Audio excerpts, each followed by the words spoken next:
सो है गाइज, कैसे हो आप सभी। आज मेरे पास बहुत ही इंटरेस्टिंग न्यूज है, तो वीडियो को एंड तक जरूर देखना। सबसे पहले हम बात करते हैं राघव चड्ढा के बारे में। ये आम आदमी पार्टी से सांसद हैं। इन्होंने राज्यसभा में एयरपोर्ट से रिलेटेड एक मुद्दा उठाया जो कि महंगाई को लेकर है। वहाँ पर एक बोतल पानी की कीमत क्या है ये बताने की जरूरत नहीं है। देखिए आप और वो क्या कहते हैं। सर, आज एयरपोर्ट्स पर खाना इतना महंगा है, बाजार के मुकाबले 2 गुना 3 गुना दाम है। एक साधारण सी पानी की बोतल जो 20 रुपए की बाजार में मिलती है, वो एयरपोर्ट के भीतर जाकर फूड आउटलेट पर 100 रुपए की मिलती है। आज यात्री जो इंतजार कर रहे हैं अपनी फ्लाइट का, वो पानी पीकर पेट भर रहा है कि कहीं 250 रुपए की चाय और 350 रुपए का समोसा ना खरीदना पड़ जाए। बताइए सर, एक आम आदमी एयरपोर्ट पर अपने जहाज का इंतजार करते हुए क्या एक चाय नहीं पी सकता? क्या इस पर कोई रेगुलेशन नहीं होना चाहिए? क्या कोई अफोर्डेबल कैंटीन का मैकेनिज्म नहीं होना चाहिए? तो चलिए अब हम बात करते हैं अखिलेश यादव के बारे में। इन्होंने गिरिराज सिंह की तगड़ी वाली खिंचाई कर दी है। बात ऐसी है, अखिलेश यादव ने लोकसभा में संभल का मुद्दा उठाया था, तभी गिरिराज सिंह हल्ला करने लगे। तभी अखिलेश यादव कहते हैं ये यात्रा रुकी क्यों है, दूसरी तरफ ले जाओ अपनी यात्रा। देखिए आप और फिर क्या कहते हैं।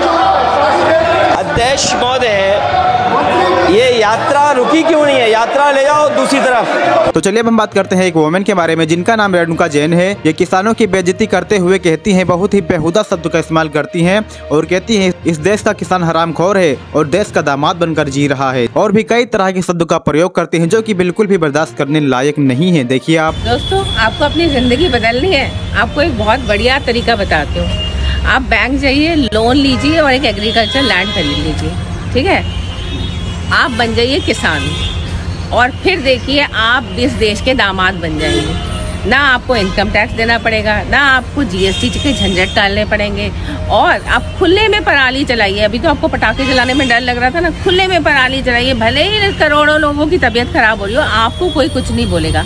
और जो लोन आपने लिया है ना, उसके लिए अगले साल सड़कों पे आ जाना कि मेरा लोन वेव करो, जैसे आज DND फ्लाईओवर पे हो रहा है। और ट्रस्ट में हो भी जाएगा, सरकार मान भी जाएगी, क्योंकि आप जब जैसे ही आप किसान बनेंगे आप उनके वोट बैंक बन गए, तो आपकी तो हर चीज़ मानी जाएगी। और बाय चांस सरकार कोई ऐसा रूल या रेगुलेशन लाती है जो आपको पसंद नहीं है, तो क्या है, आपके पास हमेशा से वो रास्ता है धरना।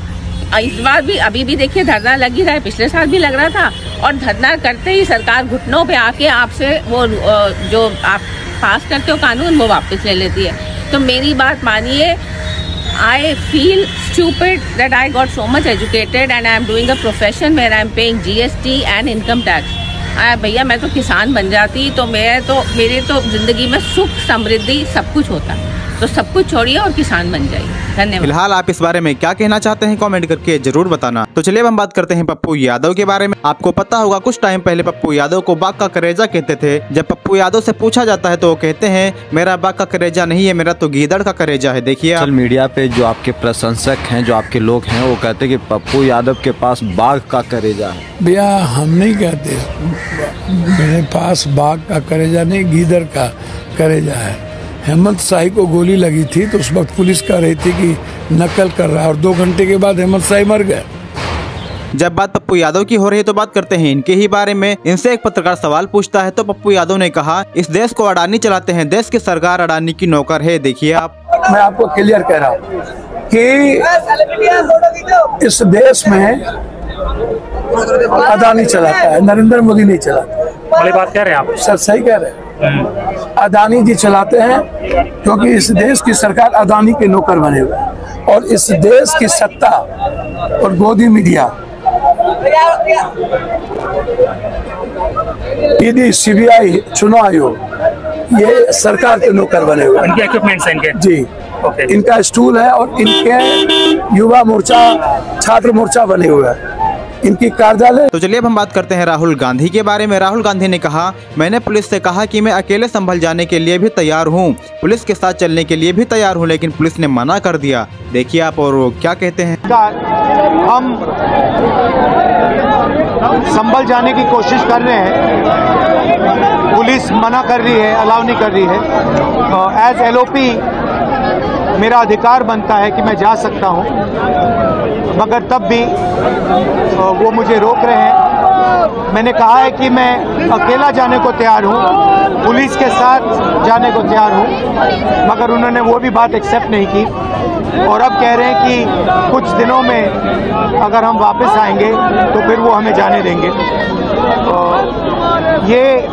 एक्चुअली जो एलओपी के अधिकार हैं उसके खिलाफ है। मुझे अलाउ करना चाहिए। कॉन्स्टिट्यूशन है ना, हम तुम्हारे साथ, ये कॉन्स्टिट्यूशन के खिलाफ है। हम सिर्फ संभल जाना चाहते हैं, देखना चाहते हैं वहाँ क्या हुआ, लोगों से मिलना चाहते हैं। अगर हमारा जो कॉन्स्टिट्यूशनल अधिकार है, मेरा जो कॉन्स्टिट्यूशनल अधिकार है, उसको मुझे दिया नहीं जा रहा है। तो यही है, नया हिंदुस्तान है, कॉन्स्टिट्यूशन को ख़त्म करने का हिंदुस्तान है, अम्बेडकर जी के कॉन्स्टिट्यूशन को ख़त्म करने का हिंदुस्तान है। अगर हम